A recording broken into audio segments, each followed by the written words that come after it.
এদেশের 95% মানুষ ইঁদুরের প্রস্রাব খায়, প্রতিদিন খায়। ছোট বাচ্চা থেকে শুরু করে বৃদ্ধ অধিকাংশ মানুষই খায়।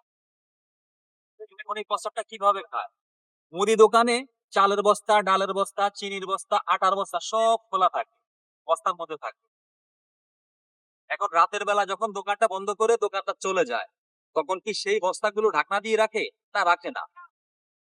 ওই খোলা থাকার সুবাদে ইঁদুর খাবার খাওয়ার জন্য চালের বস্তা, ডালের বস্তা, চিনির বস্তা সবকিছুর উপর আসে, প্রস্রাব করে। যারা মুদি দোকানের সাথে জড়িত কিংবা দোকানে মালামাল গুলো হাত দিয়ে ধরে, তারা জানে যে কোনো বস্তু থেকে বা যে কোনো পণ্যের বস্তা থেকে ইঁদুরের প্রস্রাবের গন্ধ লাগে।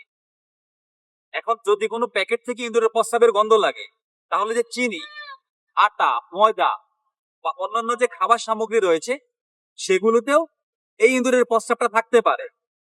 তাহলে কি এই বস্তার চিনিগুলো এগুলো খাওয়া যাবে না? না, যদি আপনি প্যাকেট চিনি খেতে যান, তখন চিনির দাম বেড়ে যাবে, চিনির দাম অনেক বেশি পড়বে। একই চিনি, বস্তার চিনি প্যাকেটের মধ্যে ঢুকিয়ে 20 টাকা 10 টাকা কেজিতে বেড়ে যায়।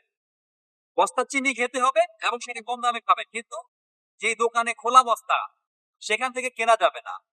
যারা রাতের বেলা ঢাকনা দিয়ে রাখে না, তাদের দোকান থেকে কেনা যাবে না। অধিকাংশ দোকানদারই বলে যে রাতের বেলা এটা ঢাকনা দিয়ে যায়। এটা অধিকাংশ ক্ষেত্রেই ভুল। যেভাবে আসে সেভাবে রেখে চলে যায়, সকালবেলা আবার আসে।